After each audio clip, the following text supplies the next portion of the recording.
बिहार के इकलौते Valmiki tiger reserve ने स्थापित किया नया कीर्तिमान।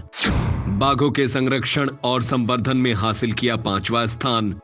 बाघों की तादाद में निरंतर बढ़ोतरी, संख्या 50 के करीब पहुंची। 500 वर्ग किलोमीटर में फैला है वीटीआर का इलाका। इंडो नेपाल सीमा के वाल्मीकि नगर से बेतिया तक फैला है वन क्षेत्र।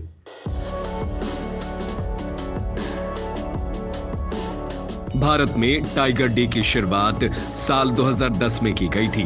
वहीं बिहार के इकलौते वाल्मीकि टाइगर रिजर्व ने बाघों के संरक्षण और संवर्धन को लेकर देश के 6 राज्यों को पीछे छोड़ कीर्तिमान स्थापित किया है और टाइगर सेंसस के बाद गत वर्ष वीटीआर को देश भर के शीर्ष 5वें स्थान का गौरव प्राप्त हुआ है और पीएम मोदी द्वारा सम्मानित भी किया गया। हालांकि उस वक्त यहां बाघों की संख्या 30 से 35 के करीब थी, लेकिन आज यहां बाघों की तादाद में निरंतर बढ़ोतरी के बाद अब ये आंकड़ा 50 के करीब जा पहुंचा है, जिसके बाद अधिकारी और स्थानीय गणमान्य इसे गौरव का क्षण मान बेहद आह्लादित है। वैसे तो साल 2008 में वाल्मीकि टाइगर रिजर्व में महज 8 बाघ थे। उसके बाद बाघों के संरक्षण और संवर्धन पर जोर देने के कारण अब उनकी संख्या संभावित 50 के पार होने का अनुमान है। हालांकि आधिकारिक तौर पर इनकी संख्या 47 बताई जा रही है, जिसमें शावक शामिल नहीं है।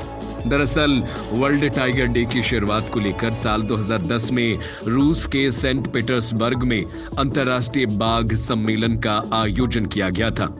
इसमें 13 वर्ल्ड के देशों ने हिस्सा लिया, जिसमें 2022 तक बाघों की संख्या को दोगुनी करने का लक्ष्य रखा गया था। लिहाजा केंद्र सरकार के साथ राज्य सरकार भी बाघों के संरक्षण को लेकर खास तौर पर इस ओर ध्यान दे रही है।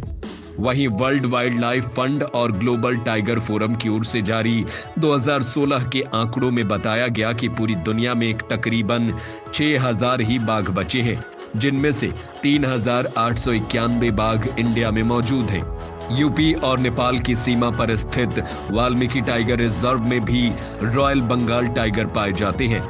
पड़ोसी देश नेपाल के चितवन नेशनल पार्क से सटे नारायणी गंडक नदी तट पर करीब 900 वर्ग किलोमीटर में फैले वीटीआर का इलाका इंडो नेपाल सीमा की वाल्मीकि नगर से बेतिया तक है, जिसे 2 डिवीजन और 8 वन क्षेत्रों में बांटा गया है। बीटीआई व WWF के साथ वन विभाग की ओर से बेंत के घने सदाबहार जंगलों के साथ साथ ग्रास लैंड को विकसित किए जाने के बाद यहाँ बाघों के अधिवास बेहतर किए गए हैं।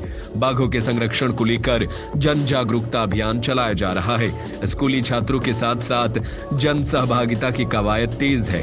खास तौर पर गन्ना किसानों से सहयोग को लेकर इको विकास समिति का गठन किया गया है और तो और यहाँ आने वाले सैलानियों से भी बाघों को बचाने के लिए अपील की जा रही है।